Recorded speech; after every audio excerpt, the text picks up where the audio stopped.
Alright, let's see if I can remember where I left off at. Um so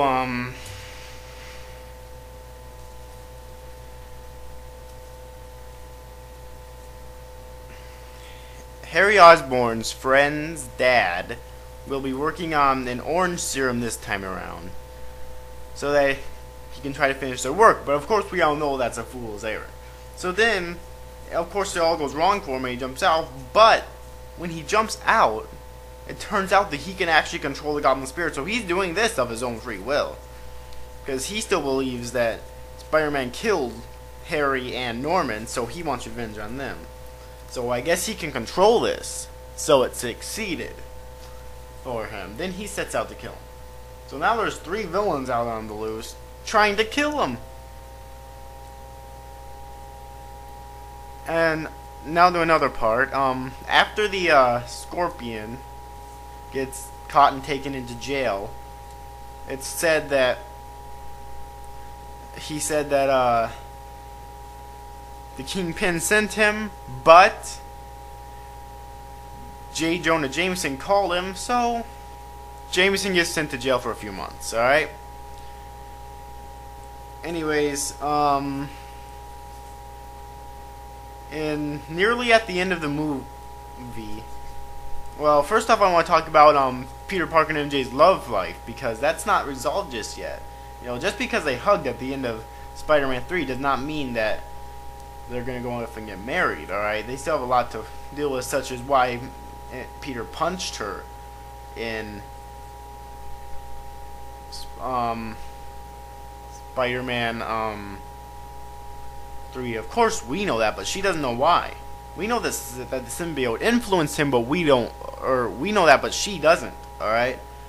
So yeah, and he won't tell her either, because if you remember in Spider-Man 3, when Peter Parker was trying to take the symbiote suit off of him, this was a scene that they did not show, but they're going to show it in this movie as a flashback. Alright? And it sort of has something to do with something that happened at very end of Spider-Man 1, when Norman told Peter, don't tell Harry that I was the Green Goblin, or something like that, right?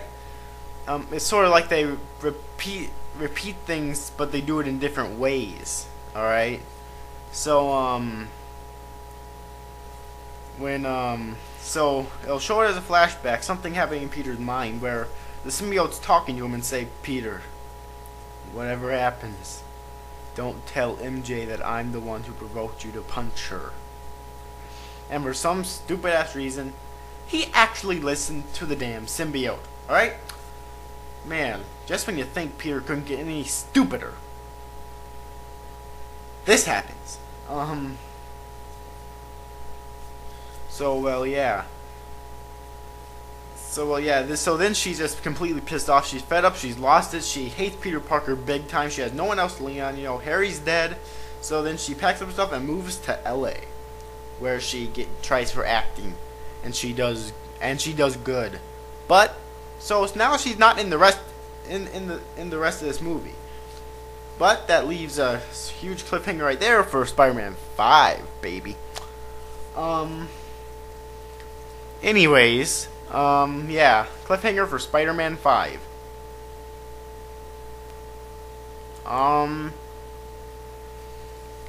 Now for the Lizard thing. At the final battle, since MJ's gone, who's the Lizard going to take captive, you know, because the main villain always likes to take someone captive. Actually, this really isn't the final battle, but, well, yeah.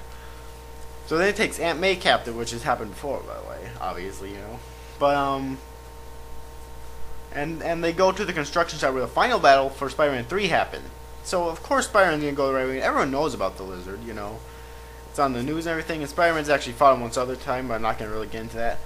Anyways, so then he goes there and starts and prepares to fight with it, but immediately the Lizard breathes fire on his face, right? So of course he takes the mask off, you know. Of course he takes his mask off right away and throws it on the ground, you know, so he doesn't want, because he doesn't want to get burned, obviously, and he doesn't get burned. He's just perfectly fine after that.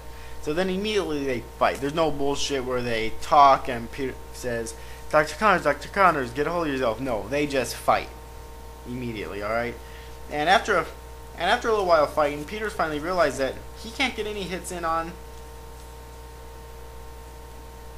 the lizard. He just can't. Oh, by the way, during the fight with the Scorpion, Black Cat's actually gonna come in to help him. So now Black Cat's helping him with this here too. But anyways, though, yeah, Black Cat's finally in a movie too. But anyways, though, but then he finally decides that there's only one way to stop him. So he lets the lizard eat him. Yes, that's right. He commits suicide, lets the lizard eat him. But before he gets digested, he sprays webs in his stomach, and because it's so damn sticky, he cannot digest the web. So he ends up dying later in his sleep. But Peter Parker, aka Spider-Man, does end up getting digested. And actually, when Peter takes his mask off, Aunt May is in serious denial because she's looking at her own nephew's face, but she doesn't know it's him. She doesn't know it's Peter Parker, but she's looking at her own nephew's face, you know. So she's in serious denial there. But anyways, though, so she did. I mean, she's sad Spider-Man dies, but once again, she doesn't know that it's Peter, obviously. So she doesn't really like cry and stuff. She's sad, but she doesn't cry and stuff. But anyways, though, so then back at the graveyard where Harry was buried. All right. Now we're getting serious here, and Sam Raimi is actually really happy about this because this kind of story ties into Evil Dead a little bit. All right.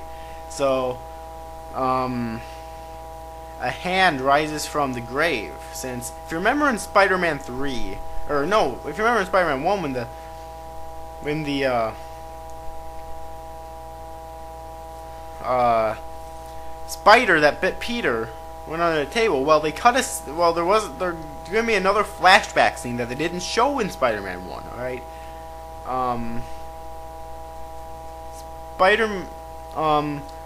The flashback's going to show the spider jumping into Harry's backpack and going home with him and living in the ceiling for around 2 years or so.